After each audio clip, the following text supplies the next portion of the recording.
Yeah. Is that what Yeah. you're saying? So the person who connects you to the people who live your dream, those are your primary stakeholders. But one who funds is your customer, because even if you have the for example, for us, we want to target young people in the churches, but or in business or in corporates, but they don't usually have the money to pay for our courses, meaning that they are our target group, but they're not our customers. Our customers are either their parents or their employers, or other organizations like MasterCard that would pay for the youth. But the youth are our primary stakeholders. I hope that helps, Brenda. I'm not gonna judge, but I think I'll just give the implications for each one. Actually, this has helped. Thank you so much, Mama. Especially the fact that you kept the exercise you gave us about getting to know who has a high interest and then the power. And then I've loved the way you've broken it down. And I hope we've all noted down and gotten to know how to choose and who to choose and why. Yeah. Thank you so much. That was our today's brain teaser. Back to you, Rachel. Mama, unless you have some more, you can really add us in. I just didn't want to go into the time for today's session. Thank you. Thank you, Brenda. Before we move forward, Madam Kristen, Pastor Charles is having a challenge joining the meeting. I don't know whether it's a problem with his device or the network, because last week he also faced a challenge and I just had to send him the recording. So he also says that he's still facing a challenge to join the meeting.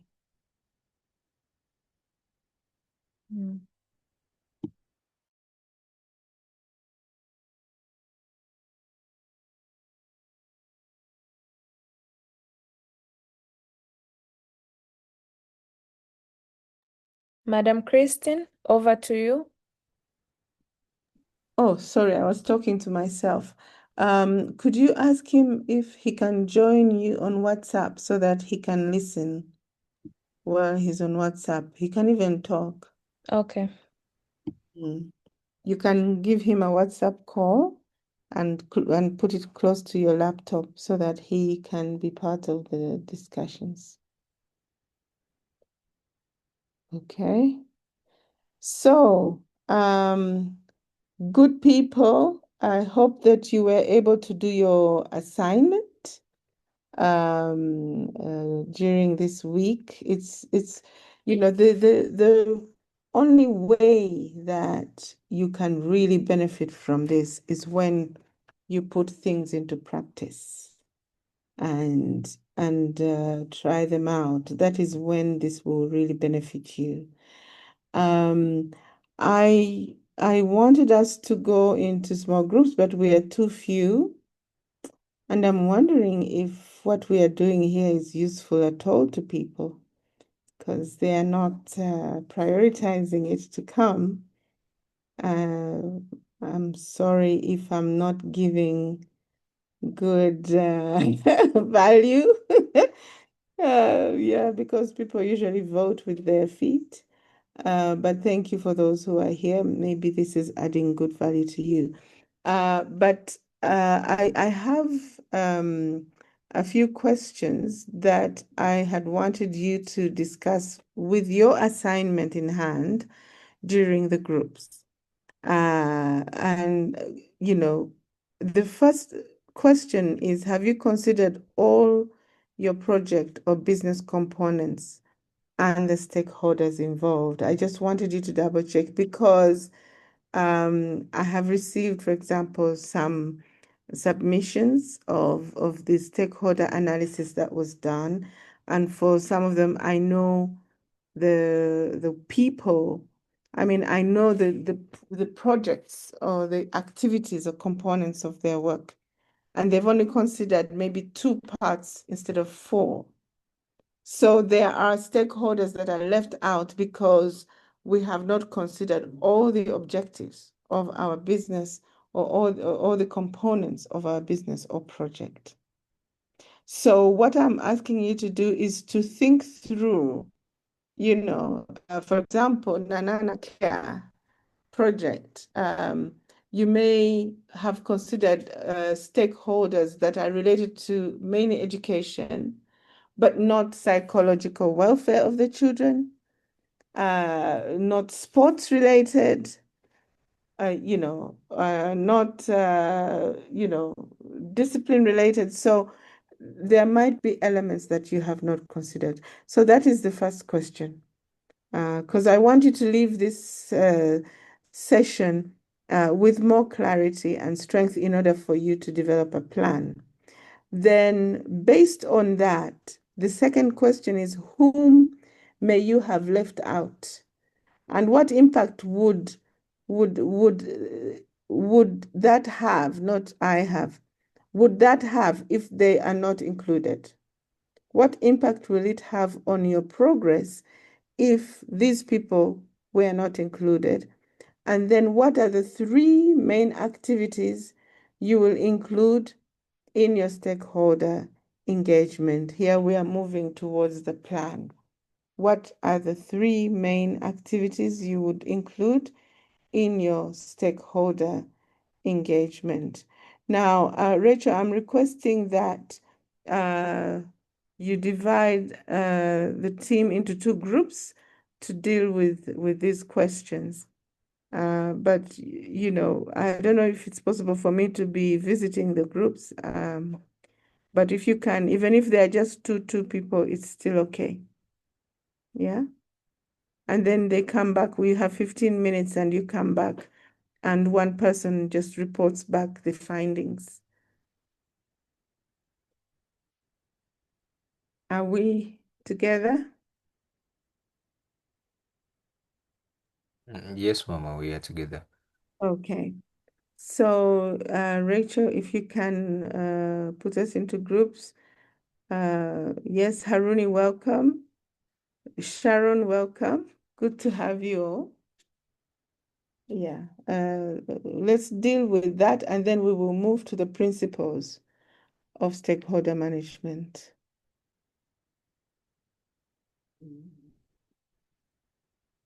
Rachel, yeah. We are waiting for the groups. Yes, I've already assigned them. Okay, that's why people are disappearing. Yes. Okay. So let me start assigning you first to group 2, and then later you can go back to group 3, to group 1, Okay. sorry.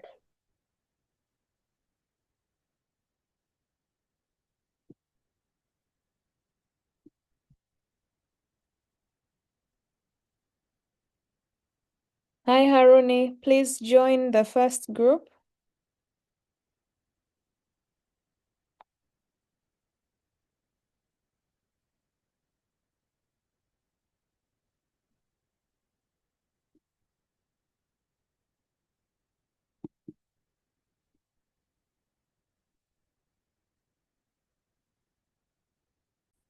Well, this since you missed anyway, they shared a document that I would hope to recover, but anyway, because we don't have much time.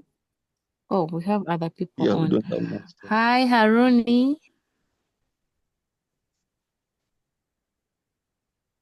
And okay, so the question is, oh, you can't talk. Okay, please. It's well, Haruni. So the first question is, have you considered all your project, all business components and stakeholders involved? So according to what we shared, stakeholders are those people that have a stake in your business. This may be like people that you're going to work with. For example, now, are you still running the dream of building a sports something for people with special needs? Yes, a sports academy. That's true. That's right. Yeah. So your primary stakeholders. So we had primary stakeholders, then the secondary, then there are the high. I think high. I'm forgetting the term. Like the primary are those basically that you're going to work with. That would be those children with special needs, like the team that you're going to work with. And then the secondary would maybe involve those that are going to fund, those that are going to be your partners. Then the high end, like the government, organizations. That's what I can give in summary. But from what you've had us sharing, still the exercise that we're given, we're given a table that could help us like classify the stakeholder, their name, their details, and then what impact level is it? Is it high, medium, or low? Like they may have high interest but low power. That is, for example, the children that you want to train, they may want, but they don't have like funds. The way you've had Mama say, then you may have people who can fund, but they are not interested. So they have high power, but low interest. So that table would help us fill in details like that, and what that stakeholder would how he would impact the your dream, and then how could that stakeholder block the project, or if they don't have power, then what is your current state right now, and then your desired state, and then what are the mitigations of engaging stakeholders. So that's what was in the table. So basically the question we have is that from that assignment, all the have now for me, have you considered all in your project, all the components and stakeholders involved? I think for me, I have. So for me, I'm still into recycling. I have put the national environment management. These guys have high influence, and they have high interest and high influence. Then I have like national, like farmers. They have high interests but low power. Then the individuals, that is homes and companies that collect wastes. These guys are they have high interest also, and their power is a bit medium. And so for me, I think those are all that I needed, but I stand to be corrected. Yes, I don't know if anyone else can come in. Or let me just finish my three questions. Whom may you have left out, and what impact? I don't think I'll have to find out. Then what are the three main activities you will include in your stakeholder management? So my three main activities, number one, it's going to main activities you will include in your stakeholder engagement. So I don't know if what I'm going to say is what is needed. Mama Christine would come in to answer. But my objectives, or the activities that I'm going to mention to these stakeholders, and number one is I want to introduce the 4-bin sorting system, where there's food dustbins, the food waste, plastics, paper and card, and clothes and textiles. Then the second one is to educate communities on proper waste sorting and economic and health benefits. Then also to boost the collection, the process, and the recycling into maybe into bricks for plastics and texture, then composite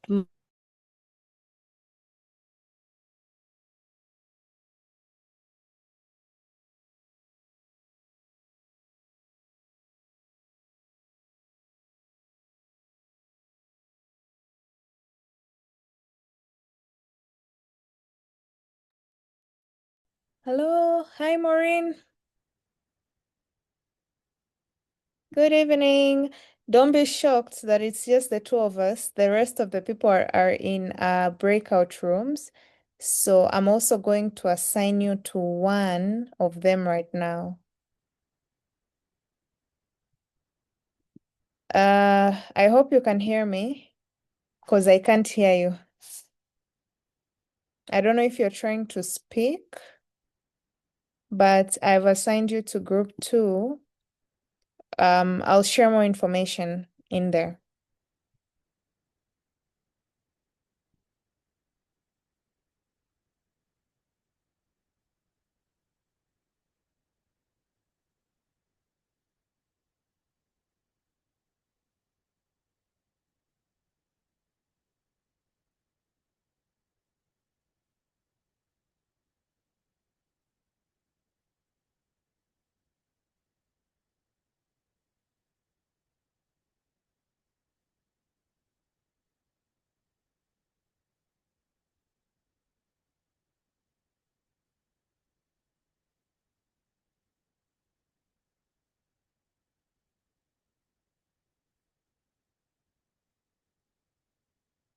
But we didn't do it. So it's true that I can say we left people like afterwards at the first time we are looking just at children. Now it's coming parents, how the community himself or itself, which is around those children, like people that we didn't consider, we just focus on children, but we came to realize that no any child who is hanging around, like we just go to the child direct. There are those organizations, they have their policy, they have their restriction, they have all of things that can be different with you with your analysis you did before. So now it's like we done our part, but mostly we are waiting. Maybe we can see something that we didn't do well, then we can back to our plan and restructure it again. I didn't get much on the second question, Mame. If you can come in, but what are 3 main activities you will include in your stakeholder engagement? As for this question, I didn't get it clear. Yes. First of all, thank you for sharing, because if you're looking at your entire program, unless you've decided that phase 1, we are only going to deal with objectives 1 and 2 and 3, Mm, then you identify stakeholders for 1, 2, and mm, 3. But it always helps mm, to hold your business as a whole organ. You cannot say that, okay, I'll deal with only the head and hands, and you not deal with the stomach. mm. Or the Yeah. So it's very important that you bring each objective to the table and then map out, do an analysis of the stakeholders that are important for that component. Those who are important for the whole program or the whole business, and then there are those who are important only for specific components. For example, for your evidence-based advocacy, you will need to work with research institutions. Have you included them in your stakeholder mapping? Liza? So sorry, I was unmuted. Yes, mommy, I have it. That's excellent. So that Mm, is why I was asking us to go in and check. Then what are the 3 main activities you will include in your stakeholder engagement?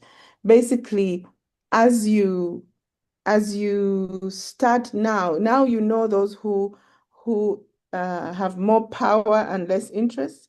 You know those who have high power, high interest. You know those who have low interest and low power. mm, And you know those who have high interest and low power. mhm, So what can you select just 3 things that you are going to do in engaging with your stakeholders in order to engage well with your stakeholders? Just 1 or 2 activities for your okay. engagement. How are you going to engage with your stakeholders? Maureen has joined us. Hi, Maureen.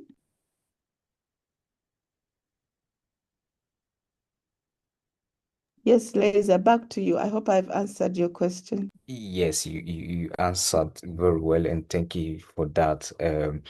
Maybe if I could not answer according to what you wanted, it's just be my fault. But the activities it will differ with a category of stakeholder.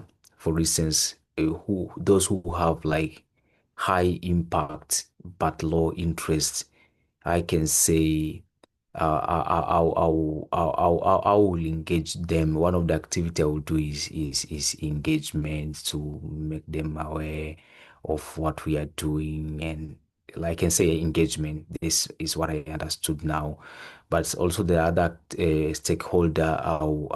What I can say, can I keep more information to them?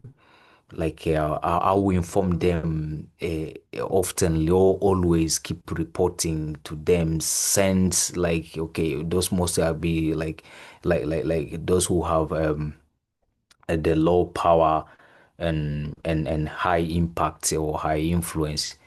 But another activity I can say, to manage close or to be close with them, especially who they have influence like governments and those people, I can manage them closely.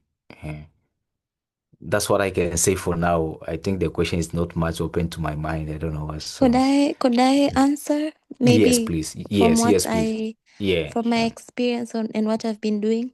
Mm, So for the stakeholders that I've been working with in New Gen Next, most of them I look at their credentials and what they will bring to the table. So some of them, let's say it's a photography company, they would maybe do a live streaming and I would involve them in photography. But then for those who would bring speakers and with high value speakers, let's say for the likes of Dr. Sokile,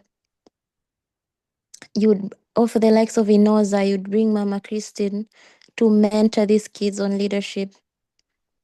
And for the likes of other organizations that will help you with the venue and also speakers as well. So you give them minutes of what you've done and involve them in the building of the and on how you're planning the summit and how you're planning the activities, but also see how they can engage with the impact based or what they'll bring to the table.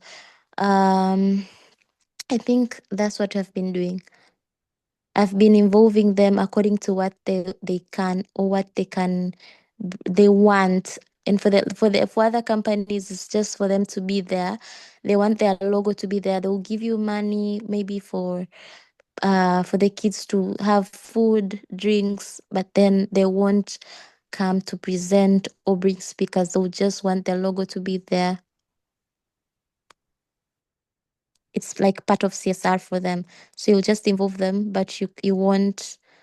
They just you understand the level of your stakeholder and what engagement they would like to be part of. okay. Okay. Involvement. We can involve them.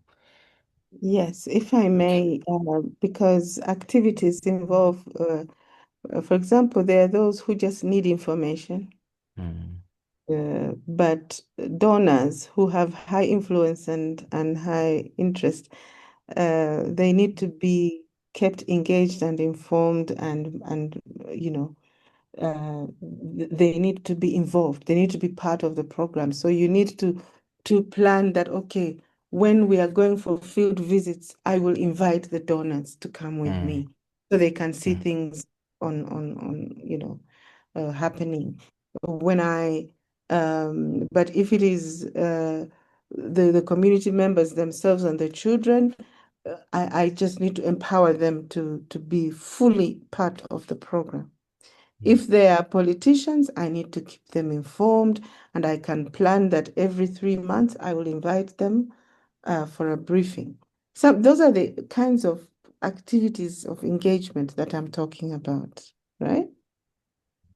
Okay, I hope it's clear. I think we should be going back now. Sure. Should Okay, I Mama, thank you so much. back to Yeah, one? Hello, Rachel. Yes, sorry, I was asking Madam Christine, should I move you to room 1 because you've spent the entire time in room 2?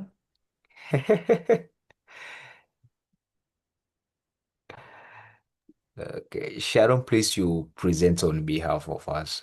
Yes. And Madam Christine, your mic is muted. I would love to present, but I think the question number 1 and 2, you'd really present well with your experience with Nana Care. oh, okay. So both of us will Rachel, you present, can right? move me. Okay, no problem. Okay, Maureen, we saw your message. Sorry for being a move. We are together, I believe.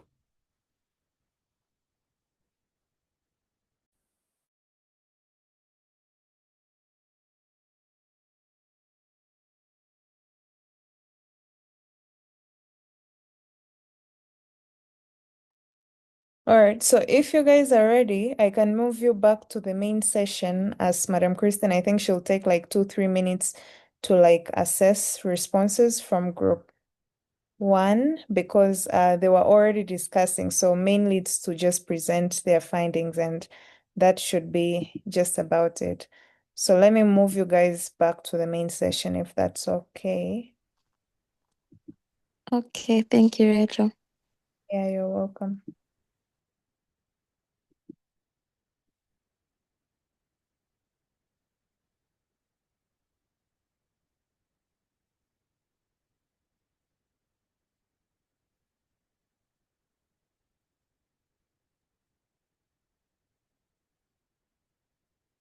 I don't know why, but for some reason, I can only move you to room 1. Okay. I think they'll come in after maybe room 2 is finished. Yeah, so let me do this. I'm moving you to room 1, then I'm moving you back to the main session. So you'll just be moved there, but I'll move you back to the main session. Then I'll just monitor what's happening and I'll move you back. Is that fine? Okay. Yeah.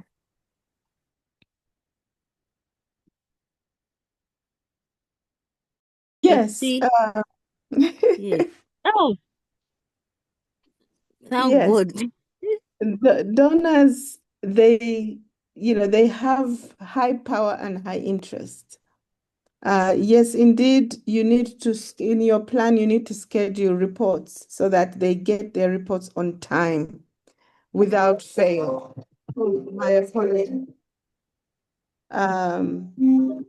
They need to get their reports without fail. But they also want to know what's happening in the project. They want to be involved in field visits. And before you even get the donors, you need to schedule night. Must be nice. Imagine Yeah. for us, it's only silence. I'm telling you, when you get to Personally, this, I miss that background of children's like. oh my goodness, you guys Yeah. Hello, Pastor Moses. Good enjoy it evening. as it lasts. You, you get this side, and then you're like, Oh, I wow. miss I did not silence. enjoy silence. I I, miss silence. I I did not used enjoy silence as much as I should. yeah, I used to stay with them. Not my biological child, but I used to stay with them. Like if you have a serious meeting, you can be in trouble with them. You can agree with them. Like guys, now I have a special meeting. They will agree. Okay. Just 5 minutes. The agreement They is done jump with them. in. Yeah. That's so true. the others are joining us they're coming back to the room. Hi, Pastor Moses, welcome. Thank you, Mama. Thank you. I was telling them about my background. Oh, Yeah. So you hear all the noises. Children right. noises. Right. Rachel, have we lost anybody in the rooms? Harun is not here. I don't see Haruni in the meeting at all. Elder Mugabe is still in room 1, although the breakfast session is ending in like 15 seconds. But for some reason, he's still stuck there. But Haruni, maybe he has an issue with his internet or so, but yeah, he's not in the meeting at all. Okay. So thank you very much, Rachel. So shall I hand over to the first group? The first group to come back to the room, Laser, please, and Sharon. Thank you, Mama, for this. Yeah, our group we discussed the 3 questions. Have you considered all of your project business components, stakeholder involved? I'll answer 2 questions, then my colleague will continue with the third question. Yeah, our discussions focus more on our experience, like Madam Sharon say on her side, like she just know one part of the organization that she's working, which is volunteerism aspect or objective. So she didn't be aware with the other component of the project or the business. But on my side, I shared some experience I have with our organization, Nanana Care, that we are growing organization. It's true that at the first time that you are coming up with your project, it's difficult to draw everything perfectly. Like you can come up with the project, then in the middle of the project, you come to realize that we forgot something which is very important. In the middle of the project, you come to realize that, and what you consider all your project or business component and stakeholder involved. Have you considered? So I say it's not all, but we take the important things, but we are adaptable. Like if we can realize that something was not involved in the earlier stage, we can chip in, we can sit down again and restructure our plan. And I shared some of the objective of our organization that we are doing, and stakeholder management is part of our objective of the organization. And I shared in the second question, who may you have left out and what impact would you I have, if they are not included? I shared the experience that we wrote one of the project to one of the organization, the project concept actually. Then when we go to defend our project, they ask us just one of the simple question about your financial manual or your financial policy. Where is your financial? Then we came to realize that, oh, sometime even you are doing this kind of project, like you are helping people, it is not really like the way you are thinking. How it's work, it have a lot of restriction that you need to work very well behind the scene, or to have or to consider all stakeholder, all of your activities, like to analyze clearly that what you want to do and how can you do, because on the journey you meet this thing that if you don't consider it well, they will affect your project or your business. So that is what we shared in these 2 questions. Then Mama come in and like, it's true that we can write down that this is our stakeholders. For instance, we are doing with one of our aspect is we have the aspect of research based. Like we need things that they have evidence. But you can be like, before that last Monday class, we didn't consider researchers as our stakeholder. So after the Monday class, I come to realize that okay, this is our objective, but we have the element of research. But researchers as not part of my stakeholders before. So during when I was working with my assignment, I added researchers and other organizations that are doing research to children issues and matter. Then so that like we can implement, and we forget those people, and later they'll come and affect our project. So for the question number 3, I will welcome Sharon to give her view on this question. Thank you. Thank you, Liza. So, good evening, everyone. So, for question number 3, it was how are we involving our stakeholders? and in what activities and in what capacity. So depending on the stakeholders that you are working with, for example, if you're working with the government or politicians, you would give them full information, full data, and invite them to site visits. But if you're working with community, you have involved partners that are in community building, you might just maybe share information and just give them important details of what you've done and how is the project going.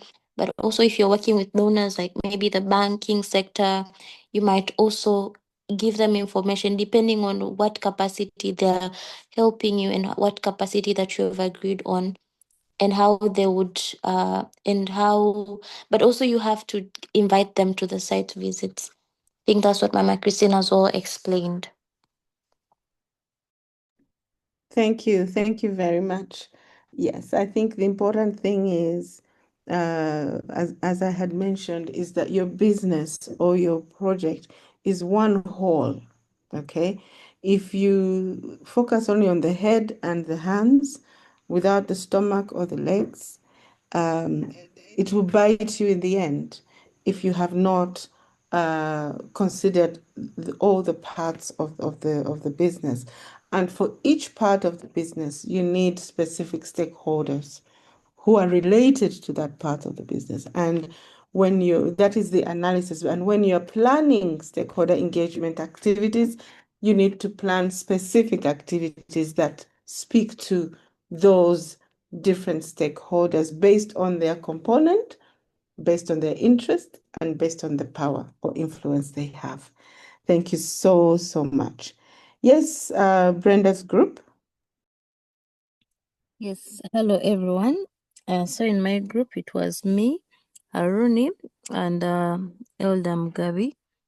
I think they weren't around last week. So I just gave them a brief, and from what you had explained from our teaser, this is what they've given. So Elder Mugabi has Gavu Sports Academy. It's an academy for the youth that are underprivileged. So the youth, it's more of children, so he's still correcting it. And then he has said that since he's not been so actively involved, he's not sure he has really done a research to put all the stakeholders on board, but he's learning and he's introducing in more, just as Mama Christine came in and answered his question. And then I would go straight to the last point, some of the activities that he would do to engage in. He spoke of, apart from the sports, he spoke of the primary stakeholders, that are the children, introduce Bible studies, and then some other fun activities, and then for the key stakeholders, reports and evaluations. And then Haruni said that his company is Sky Force Technologies, and they do software and tech for companies, and they also do tailored, customized software for customers that demand or that request for them. So for him, he said that actually he left so many people out because initially he started it alone and he just got some 3 people to join in. But he said that as he kept on listening to what Mama said, he believes he needs to add in more stakeholders, especially those that have both the interest, high power, and the high interest. And so he said that some of the activities that he's going to do, engaging the stakeholders, it's marketing.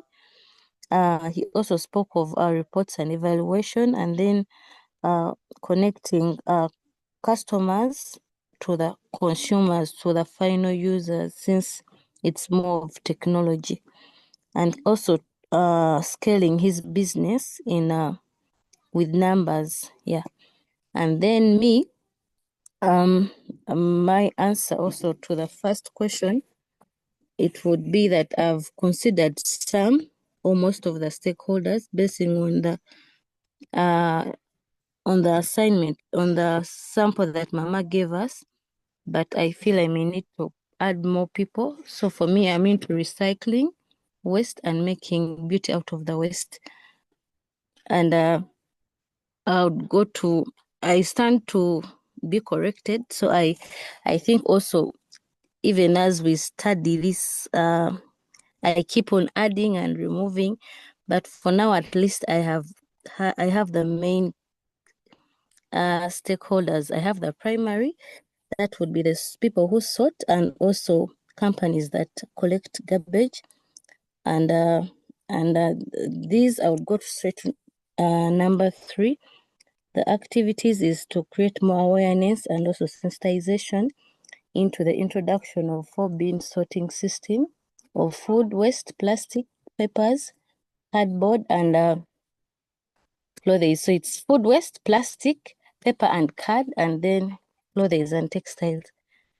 And then the key stakeholders to attend and also invite them for official meetings, maybe join the People's Parliament and get to know who has access to what, and also show them my reports. And then for the secondary stakeholders, it is just connecting with the companies that do recycling and that are already in the business, and then using the digital world to draw more networks and also partner with them to educate the proper waste sorting in Uganda. Yeah, so basically the activities, apart from also sharing reports and evaluation, to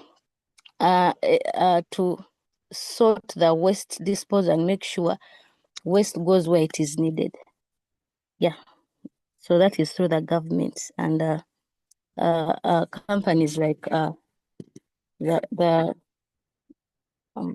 looking for the name, I keep forgetting the name, but yeah, it is climate action and the sustainable cities. They help in this sorting.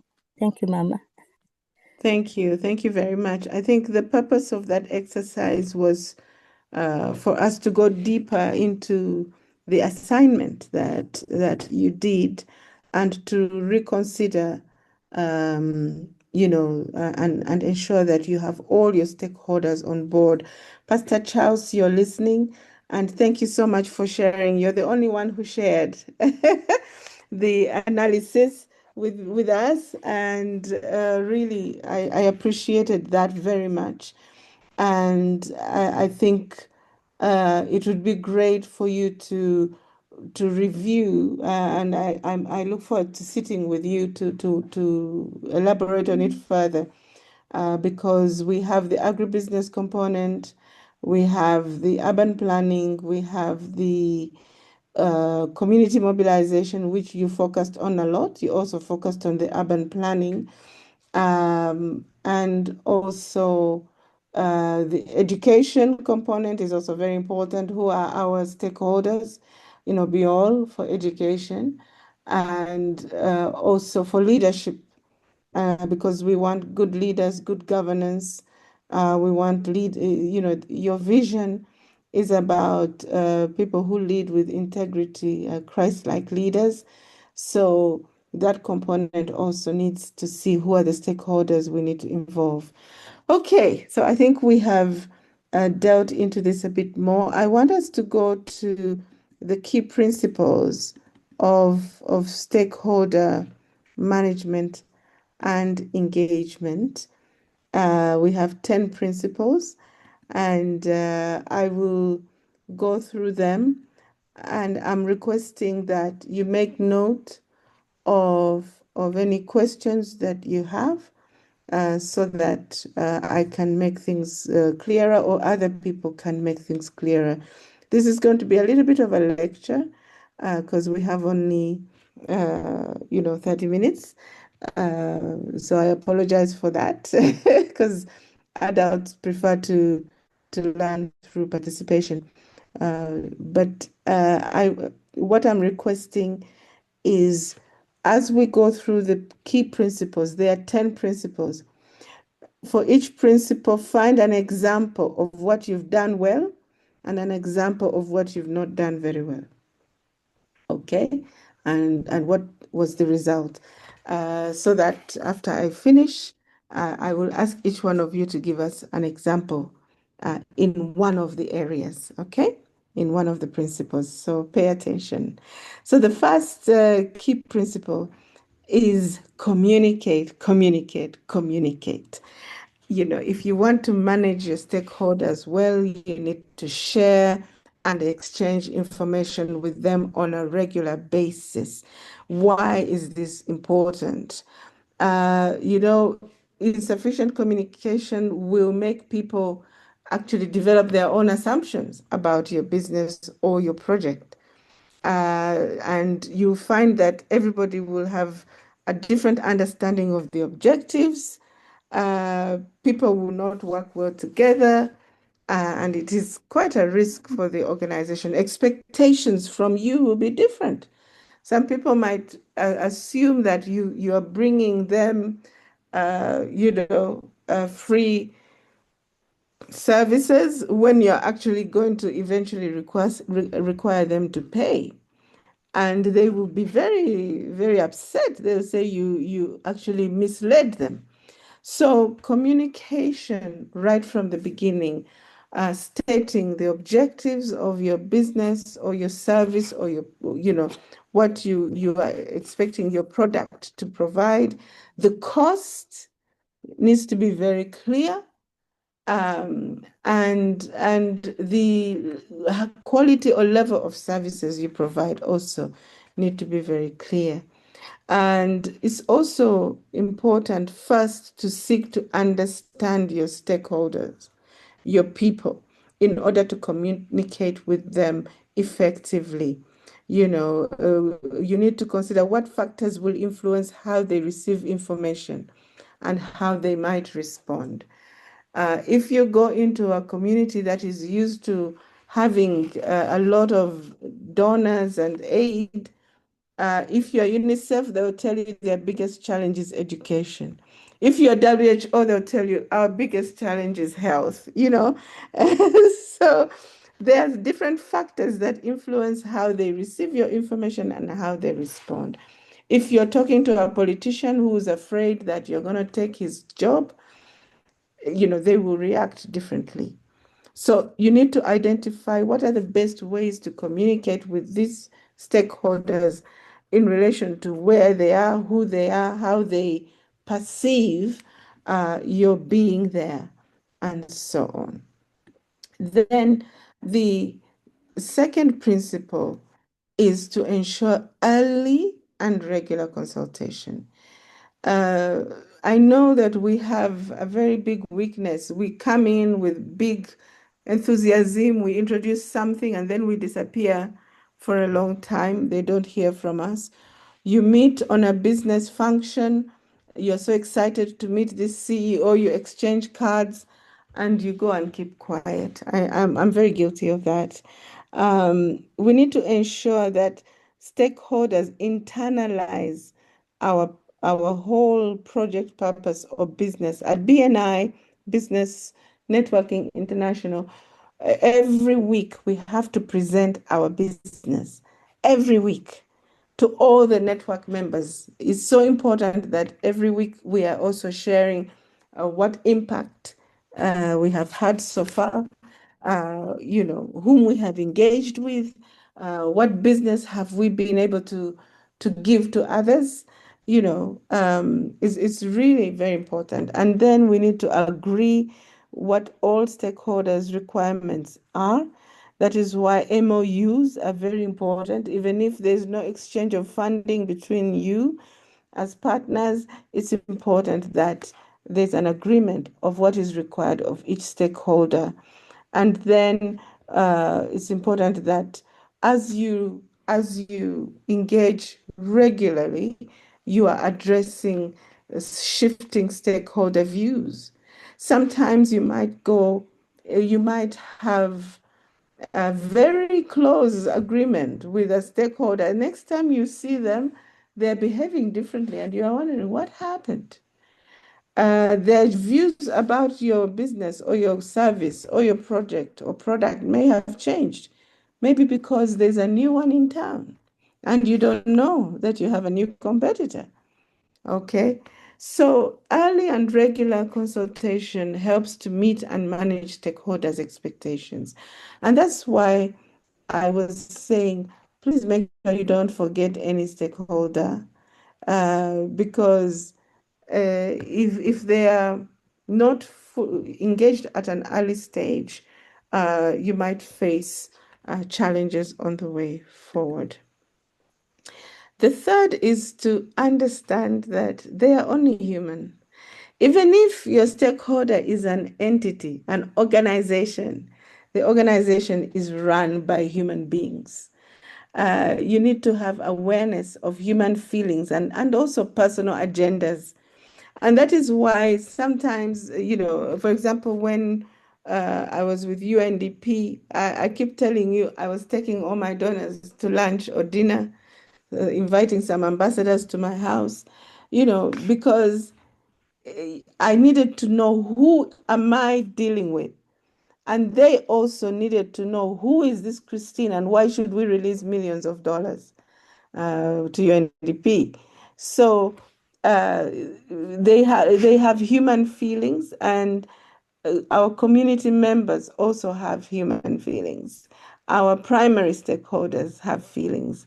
So the way we communicate is important, but also the way we tolerate them is also very important. They also make mistakes because they're human beings.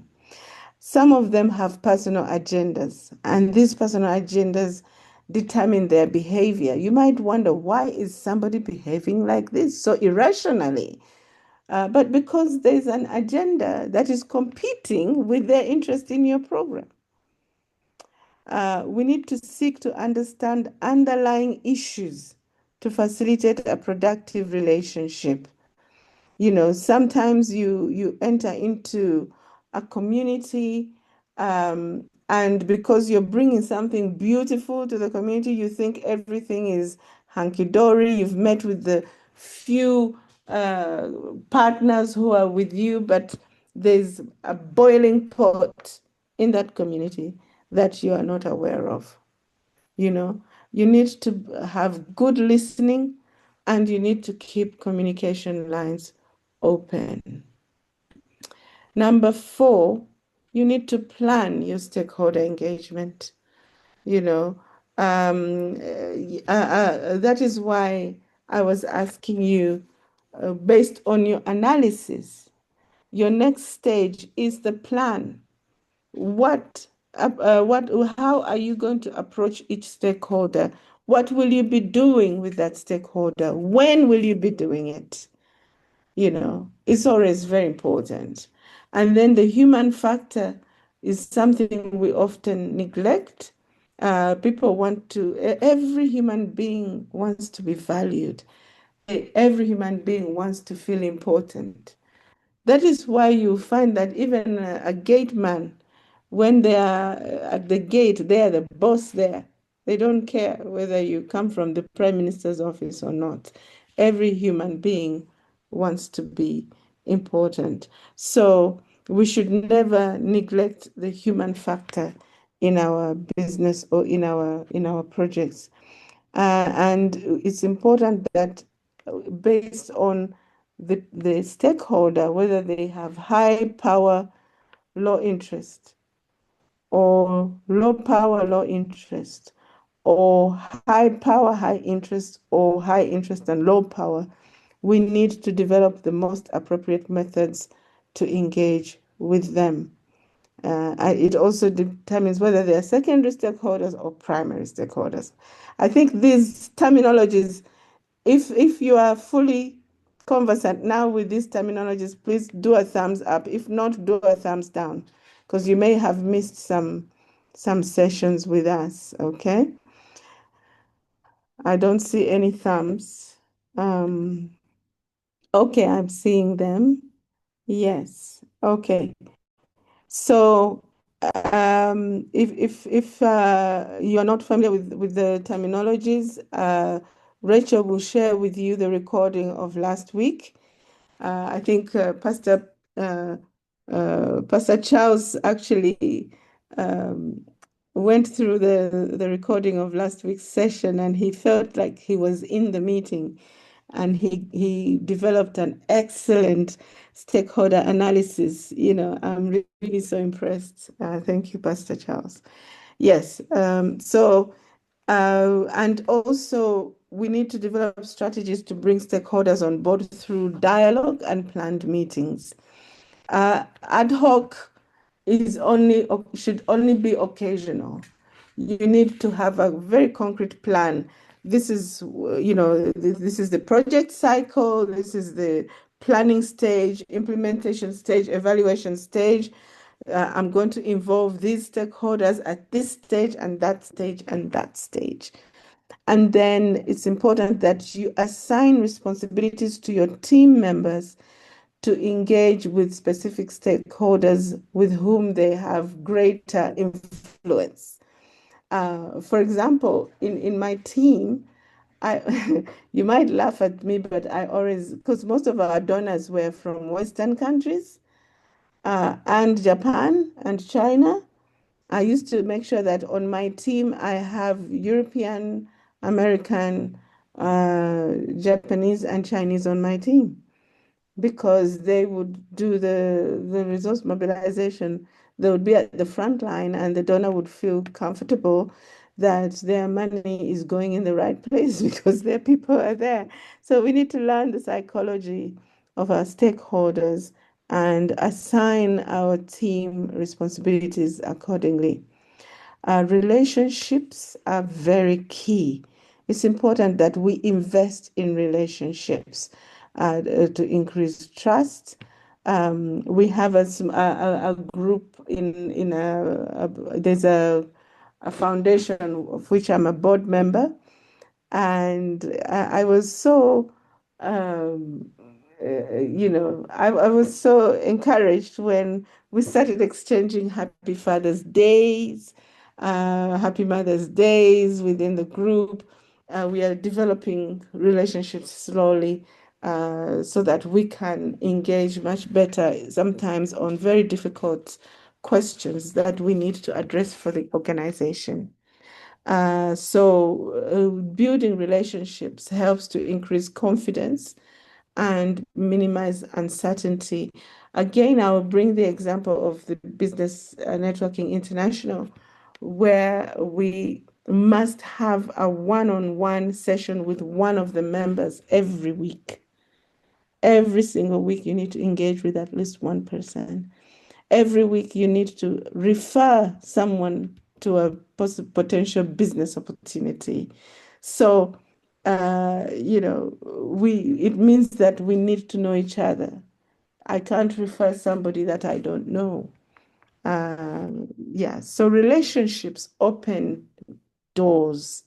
If somebody trusts you, if somebody enjoys being with you, then they're willing to open the door to their networks, or what we call ecosphere,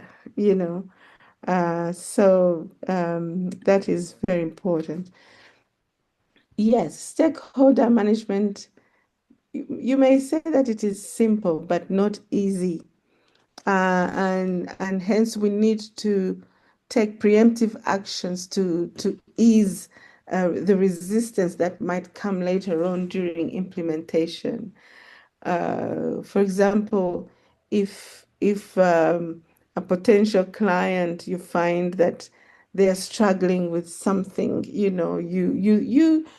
take your time to listen to their views, and without selling to them at that point, but have empathy and maybe have some random acts of kindness with your stakeholders. Be sensitive even to your own team members. A lack of sensitivity, if your team member is with you, you're driving results forward, but their home is burning, is on fire, and you're not able to tell, then you have a real problem, you know. So you need to also be very vigilant to spot early signs of problems among your stakeholders. And you also need to be quite responsive and don't be a diehard, be flexible where possible. So stakeholder management and planning is just part of managing your risk. You know, so stakeholders need to be treated as potential sources of risk and also opportunity. So through your stakeholder analysis, you will have established risks and opportunities stakeholders bring to your project or your business, and the impact of not putting a suitable engagement strategy in place. For example, if you're not engaging with the politician will keep thinking that you want to take their place, they will block you. That's a high risk. All right. If you are a children's organization and there's another children's organization, they might start competing with you and speaking very badly about you and the things you're doing to your children, which may not be true. And yet you might find that their business is totally different from yours. There's no competition whatsoever. So you may not know that you have competition between the two of you because you're not engaging, you know. And it's important that in your engagement plan, you have very clear meetings scheduled, either individual or group meetings, and keep things documented.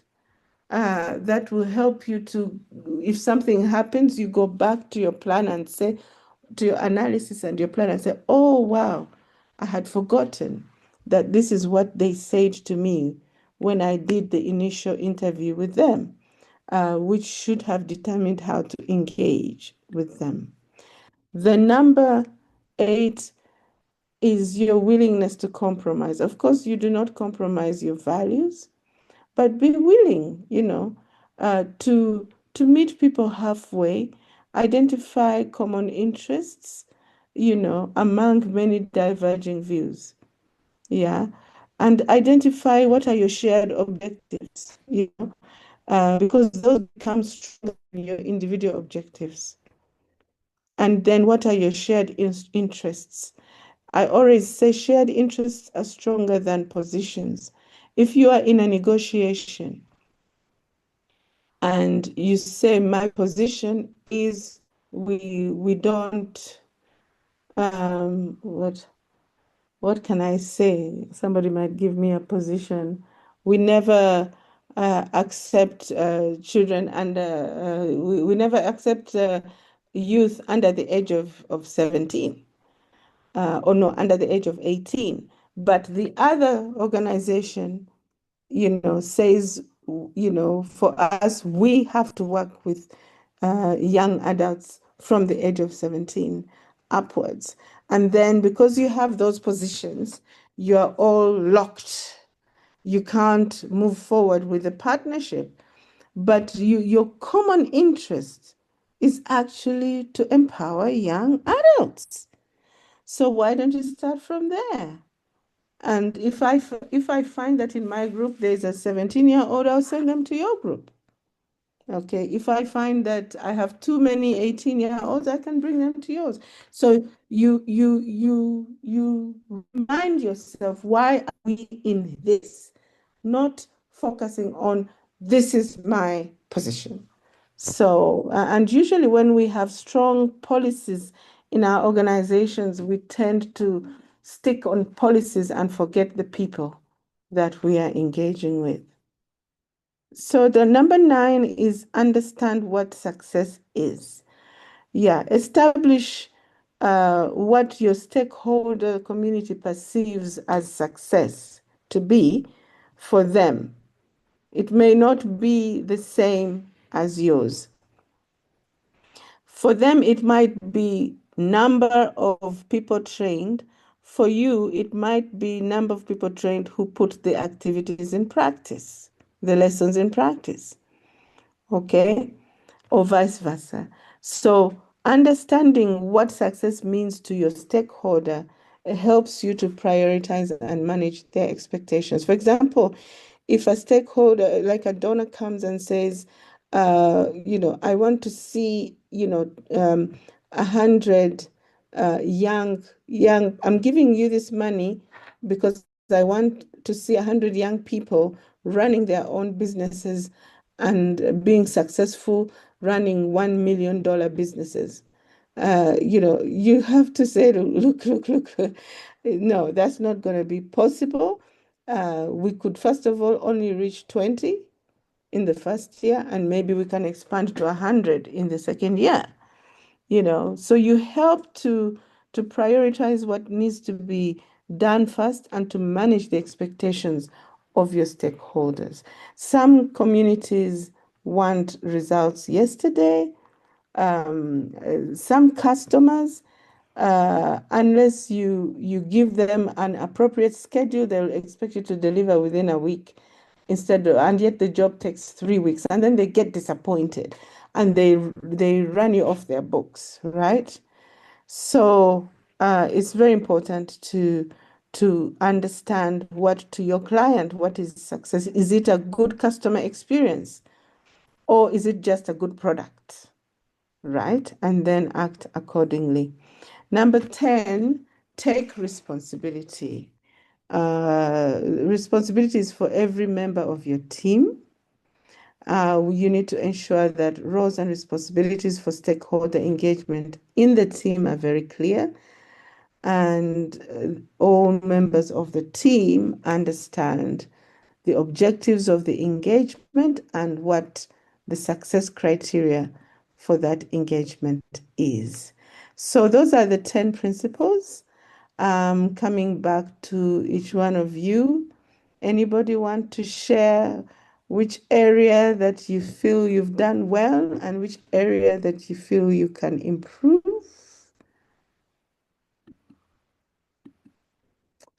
If I don't get any hands up, I'm gonna ask.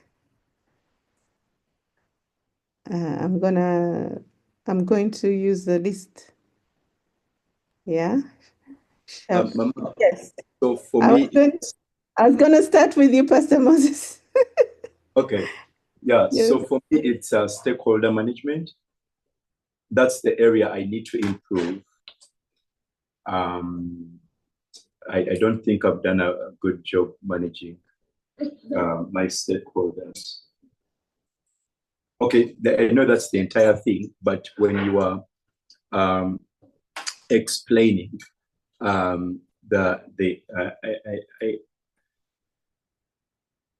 when you are talking about,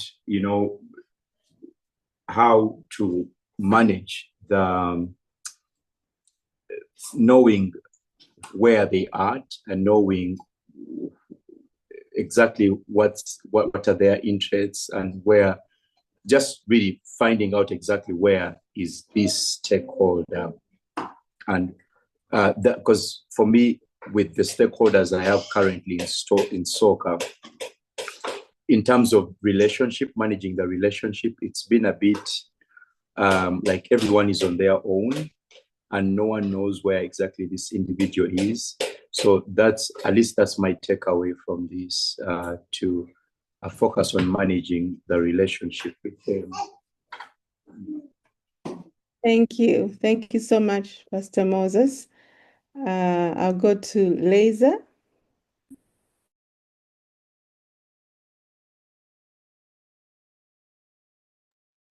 Hello, Mama. The question is to explain where you did very well and where you need to improve. Yeah, I can say with a small project I'm doing for now for this time, I can say I'm good in communication. If you promise or you have a meeting at that time, for sure, I will set my all calendar, I will set my all criteria for that communication. So till now, what brought us where we are is communication. But the area of improvement, as I can join Pastor Moses, like things like your things are not much clear, so you need I need to put my dream very clear, like what I want, to define that success to people. Like, yeah, I can say that, like, uh, my things to be very specific. So I, like, these 2 weeks also, I came back to the first class session. I read the book again and trying to make my dream to be clear to other people. When I speak to other people, they will get it easily. So that the area that I am improving now. Yeah. Thank you. Thank you so much, Lisa. Elder Michael?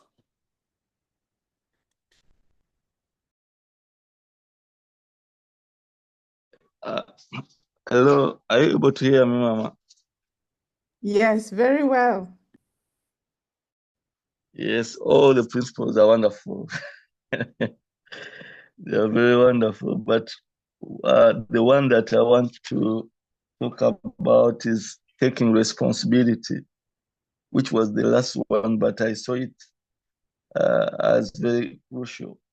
You know, people, you talked about like ensuring the roles and responsibility, when they are clear. Because if you don't put those demarcations, when every person has to know, what is his role. If those are not clear, then there can be a lot of, uh, like some job might be there and people will not, hold accountable. Someone might think that this one, maybe it is your duty or what. So when we take responsibility, even as leaders, the people we are leading, maybe you are the donor or what, but you have to know that you are not an angel as well. Most especially when we make like mistakes, we have also to. There is where you talked about, the human. We are human, only human. So taking responsibility for me, it is very key for me because it helps so much to know, and they should be clear. The word there which I took was clear. You tell someone A, B, C, D, so that you can account, you can take him hold of what you specified. Thank you. Thank you very much. And that also involves knowing who should communicate with whom.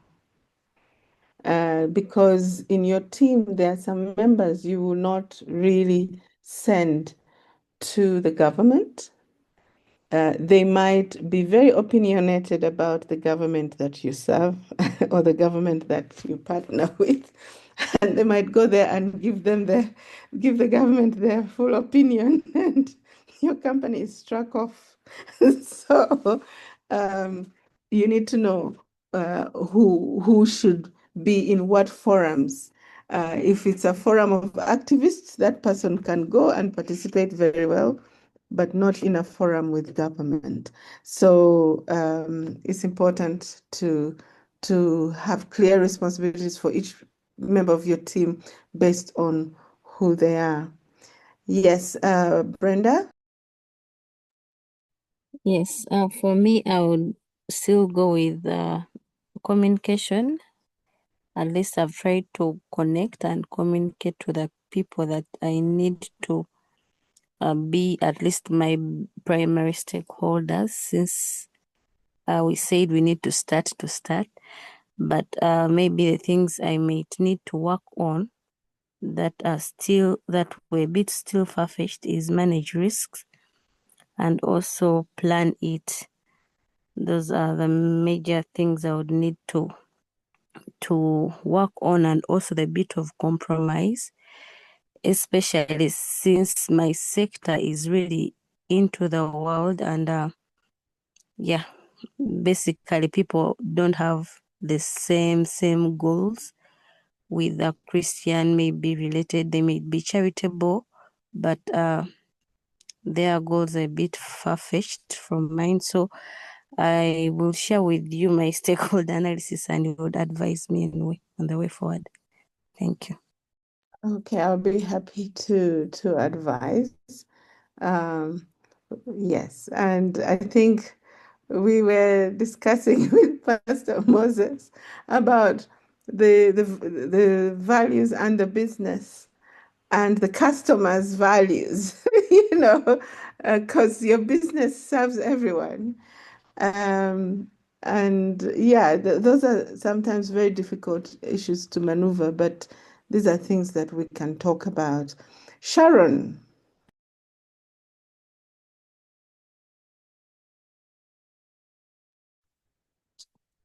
On my side, also, it is responsibilities, knowing who takes what responsibility and how, and not involving emotions when giving out responsibilities.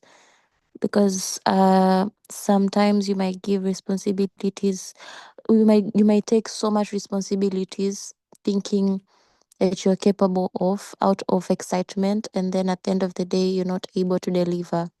Well, we could just give it to someone else to make it possible and to have a clear timeline. Thank you. Thank you so much, Sharon. And then Rachel with also Pastor Charles, if he can talk into your microphone. Yes, he actually typed, he says that he has a question on Principle 8, and I'll just read the question. It says, his question is like, for instance, the school, how do you compromise? Because people always look for quality and standards that are set by primary stakeholders like parents. That's his question. Can you read it again?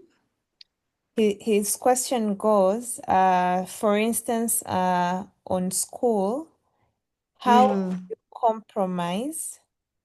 Like when engaging stakeholders, how do you compromise? Because normally people, they look at quality and standards, let's say when choosing schools to send for their kids, and normally those quality and standards, they are set by primary stakeholders.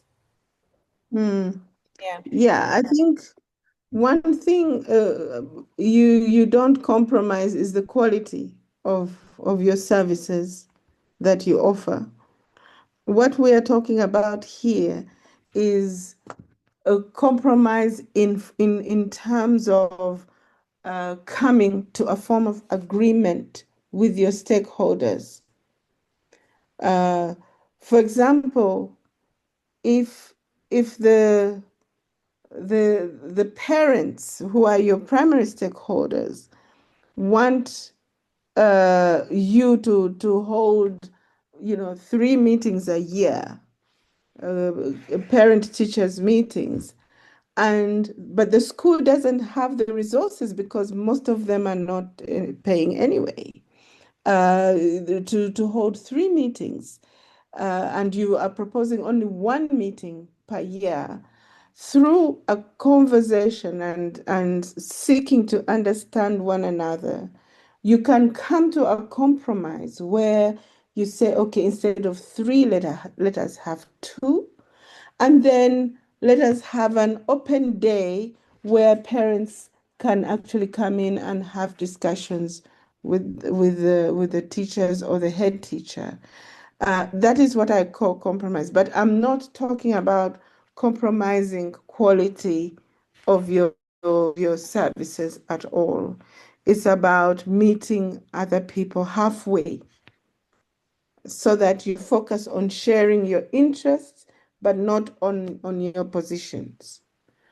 And the reason why there's always a deadlock in negotiations is when people come with their positions and not share, and not look at why they are there. They only look at what they have agreed to focus on.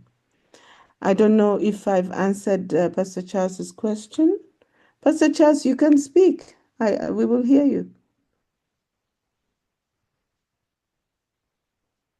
Yes, you can speak directly, Pastor Charles.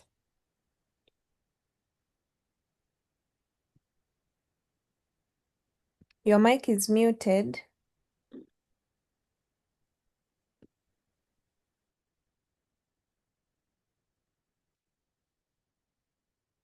Thank you so much for all the members. You getting me? Yes, I can hear you. Yeah, this is Pastor David. We are together with Pastor Charles. I was the one who posted the question. But Mama Krishna has answered the question very well. I've got it very well.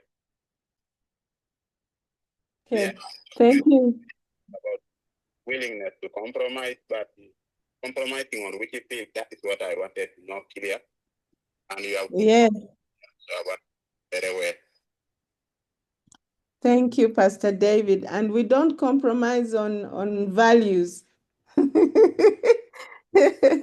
Yeah, those are sometimes very difficult questions, but we use our judgment. Thank you so much. We are doing that at the school. About that, that is why I raised that question, because we are talking to parents, we are talking to other stakeholders about it. So it's a very good point. It's a good principle. Fantastic. Thank you so much.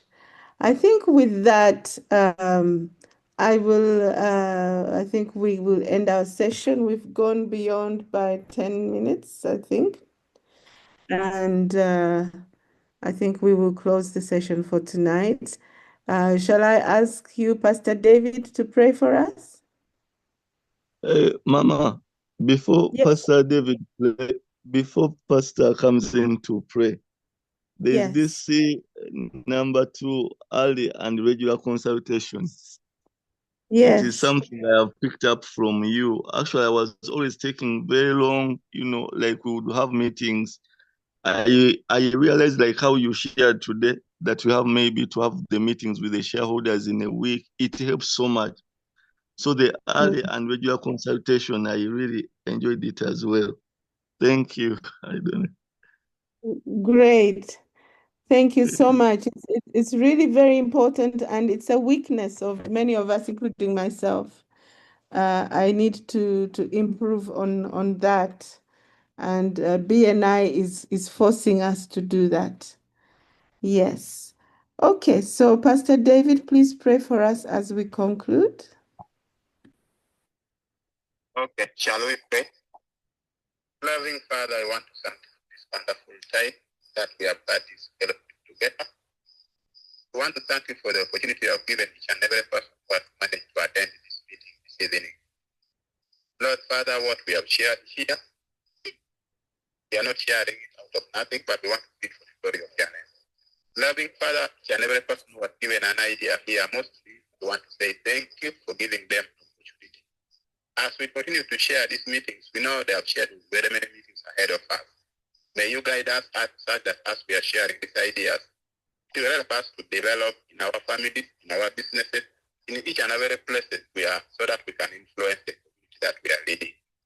Loving Father, I want to say, give us another opportunity in time so that we can share again another meeting next Monday. May you keep all of us. May you give us safety. May you give us health, so that when we continue to share, shall do this for the glory of your name. We want to thank you for the provisions of the data of each and everything that is needed for this meeting to go on well. We want to thank you and glorify your name, Father, for all this time. I say thank you so much. In the name of our Lord Jesus Christ, I pray. Amen and amen. Yes. Amen. Thank you so much, everyone. Next Monday, we will have Josephine Sepeko, who is INOZA's representative for Tanzania. She will share with us her stakeholder experience in the work that she's doing currently with the United Nations Development Program. Okay, Wow. God bless all of you, and bye-bye. Thank you so much. Bye. Good night, everybody. Thank you so much, Mama. Bye. Thank you, everybody. Have a good evening. Good evening. Good evening. Bye.